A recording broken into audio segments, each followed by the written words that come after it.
விஸ்கின் பற்றி சொல்லணும். அவர் சொன்னார், நந்தலாலா கதை சொல்லும்போது நான் அதுக்கு முன்னாடி அந்நியன் ஒரு படம் விக்ரமுக்கு வந்திருக்கு. ஸோ அதை தாண்டுற மாதிரி ஒரு கதை சொல்லணும். ஏன்னா சித்திரம் பேசுறது இல்லை, அவ்வளோ பெரிய கலக்கினவர்.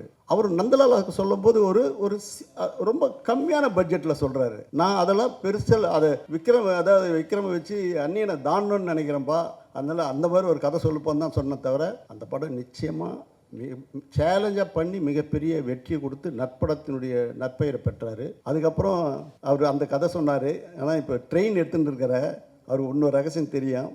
இவர் விஜய் சேதுபதிக்கும் சிவாஜி ஃபிலிம் குமார் சாருக்கும் கதை சொல்லியிருக்காரு. அந்த கதை சொன்ன உடனே அவங்க எனக்கு ஃபோன் பண்ணி, சார் மிரட்டிட்டார் சார், விட்றாதீங்க சார், மிகப்பெரிய லெவலில் ட்ரெயின் வரும் சார், எனக்கு ரொம்ப திருப்தி அப்படின்னு சொன்ன உடனே நான் தம்பிக்கிட்ட தம்பி எனக்கு நீ கதை சொல்லவே வேணாம், நீ படம் பண்ணு அப்படின்னேன். அந்த ரகசியம் இப்போ தான் சொல்கிறேன். அவங்க ஆல்ரெடி எனக்கு இந்த ஒவ்வொரு நாளும் ஒரு உணர்ச்சி பிரவாகமாக இருக்கக்கூடிய ஒரு மனிதர்.